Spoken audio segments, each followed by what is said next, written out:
Good day, YouTube. Welcome to my first video on my new channel. Today, I'm going to talk about South Africa's first female serial killer. If you live in South Africa, you may know the name Daisy the Melker. Let's get started.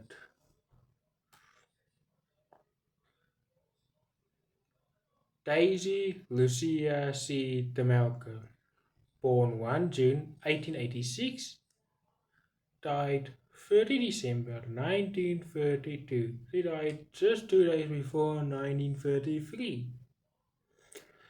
Simply known as Daisy de Melker, was a South African nurse who was accused of poisoning two husbands with strychnine for their life insurance money.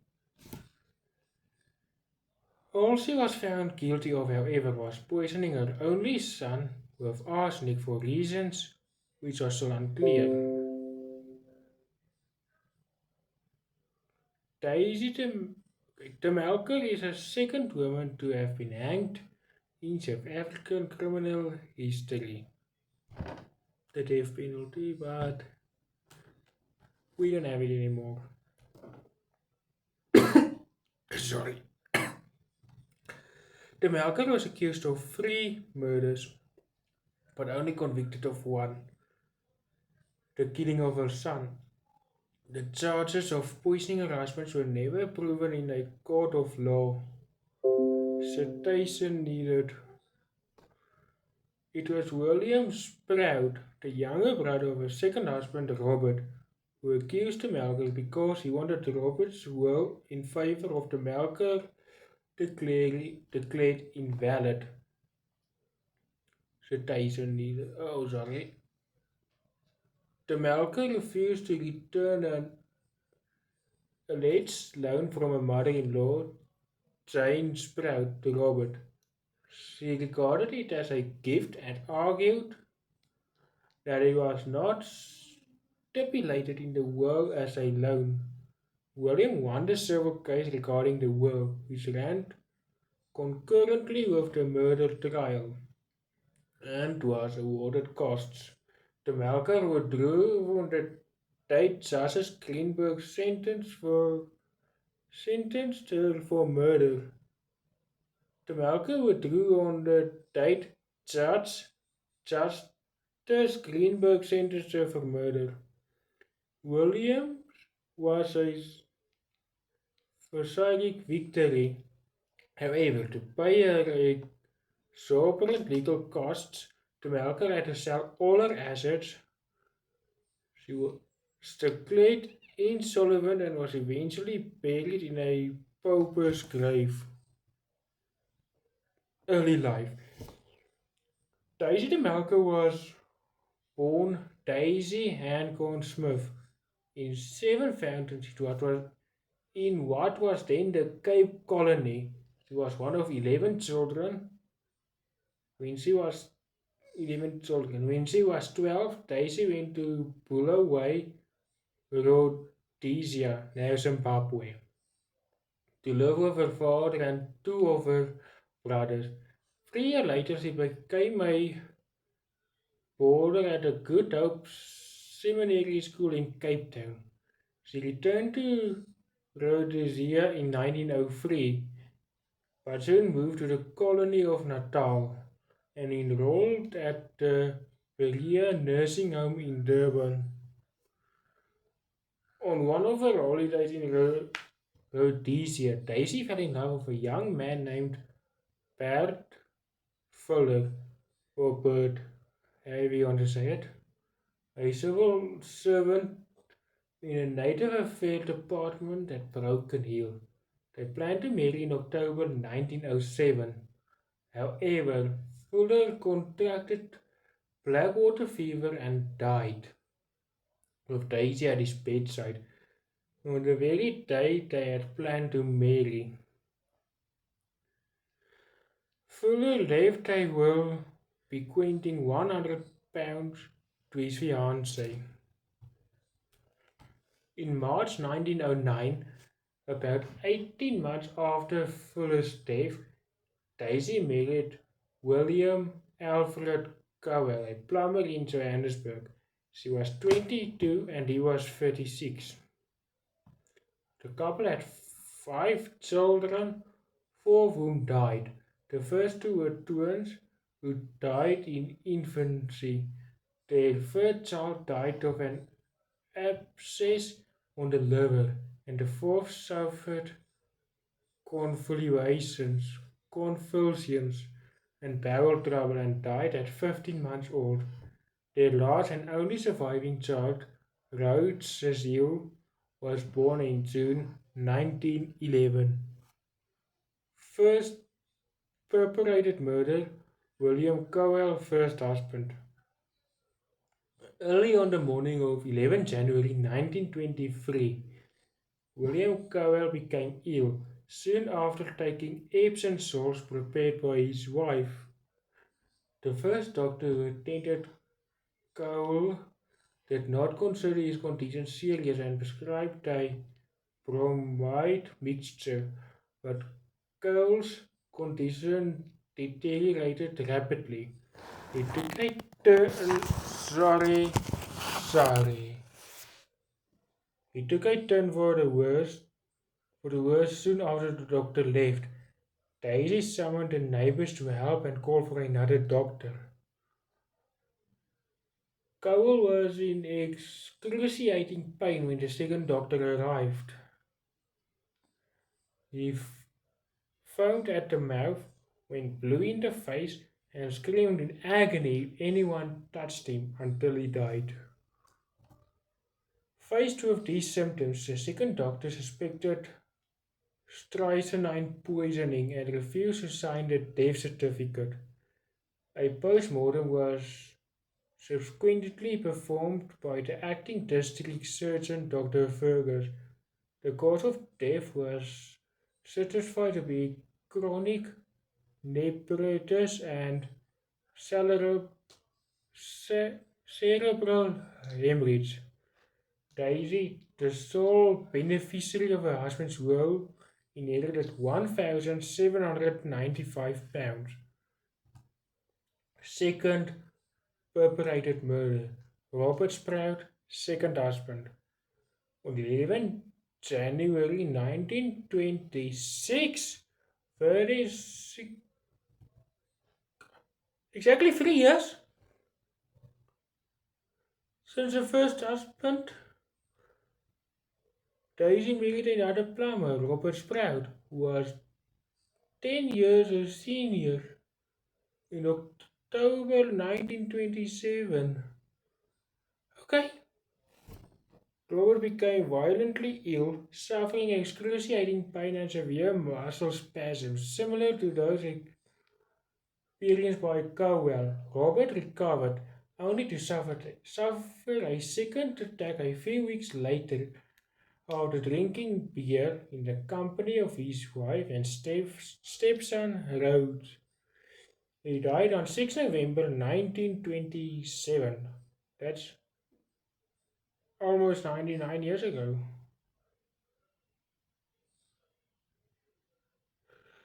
Dr. Melnick, the attending physician, certified that the cause of death was arteriosclerosis and cerebral hemorrhage.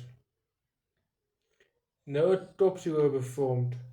Following Robert's death, his widow inherited over £4,000 plus a further £560 paid by his pension fund. Third perpetrated murder, of which Daisy the Melker was convicted. Rhodes Cecile Cowell, her own son. On 21 January 1931, Daisy married for the third time. Her husband was a widower, Sidney Clarence de Melker. Like her two previous husbands, he was a plumber. So she had a thing for plumbers.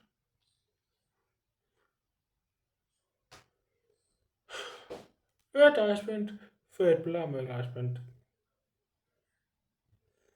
Okay, let's move on. Moving on.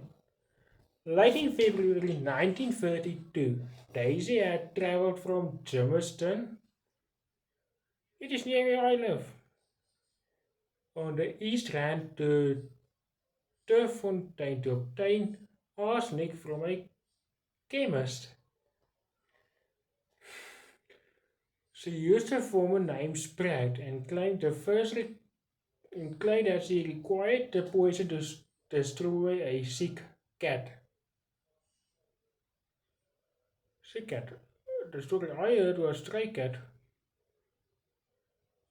Less than a week later, on 2 March 1932, Rhodes, aged 20, fell ill at work after drinking coffee from a famous flask his mother had prepared for him. A fellow worker, James Webster, also became violently ill. Webster, who had drank very little of the coffee, recovered within a few days, but Rhodes died at home at midday on 5 March 1952. A post-mortem followed and the cause of death was given as cerebral malaria. Rhodes was buried at New Brixton Cemetery the following day. On 1 April, the Melker received £100 from Rhodes' life insurance policy. Daisey's motives for killing her son Rhodes remain unclear. In the case of her first two husbands, the motive, if indeed she killed them, seemed to be financial gain. Rhodes seemed to have been under the impression that he would come into an inheritance at age 21. On theory, one theory is that he was demanding more than his mother could give him and was becoming a burden to her. The most obvious answer is that he had become a disappointment to Daisy. She had pampered him all his life, but he rarely showed her any consideration in return. Arrest, trial, and execution. By this time, Daisy's former brother-in-law, William Sprout, raised his suspicions concerning his brother Robert's death to the authorities. On 15 April 1932, the police obtained a court order permitting them to exhume the bodies of Robert, Cowell and Rose. Rose's remains were found to be in an unusually good state of preservation, which is characteristic to the presence of arsenic in large quantities. A state forensic pathologist was able to isolate traces of arsenic in the viscera, backbone, and hair. Although the bodies of Cowell and Robert Sprout were largely decom- decomposed, traces of strychnine were found in the vertebrae of each man. Their bones also had a pinkish discoloration, suggesting that the man had taken pink strychnine, which was common at that time. Traces of arsenic were also found in their hair and were also found in the hair and fingernails of James Webster, Rhodes' surviving colleague. 1 week later, the Melker was arrested and charged with the murders of all three men. Public interest in the case grew, and newspapers gave the story a great deal of coverage. The Turfontein chemist, Mr. Abraham Spilkin, from whom she had bought the arsenic that killed her son, contacted police after he recognized the Melker from a newspaper photograph as being Miss D. L. Sprout, who had signed the poison register. The Melker trial lasted 30 days. 60 witnesses were called for the crown and less than half this number for the defense. To present the forensic evidence, the crown employed the services of Dr. J. M. Watt, an expert toxicologist and professor of pharmacology at Witwatersrand University. In summing up, before giving his verdict, the judge pointed out that the Crown had been unable to prove conclusively that Cowell and Sprout had died of strychnine poisoning.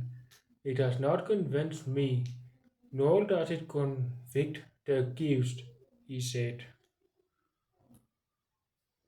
On the third count, however, he had come to the inescapable conclusion that Melker had murdered her son.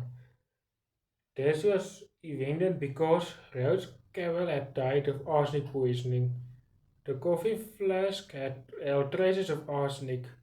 The accused had put the arsenic into the flask. The defense of suicide was unintendable. When the judge finally turned to pass sentence on the Melker, her face went pale and she proclaimed her innocence. The Melker was condemned to death by hanging. The sentence was carried out on the morning of 30 December 1932 at Pretoria Central Prison. Daisey the Melker in popular culture. In 1954, Sarah Gertrude Millen wrote a novel, Three Men Died, based on the Melker case.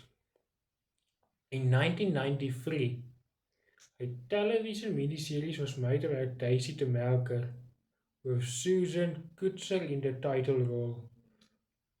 Ted Botha wrote the 2023 biography Daisey the Melker, Hiding Amongst Killers in the City of Gold. Thanks for watching. Please tune into my next video soon.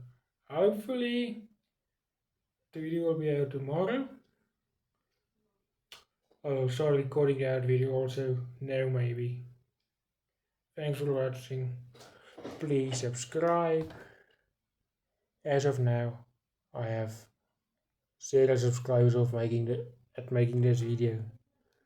Please subscribe. My first goal will be 500, so I still have 500 subscribers to go.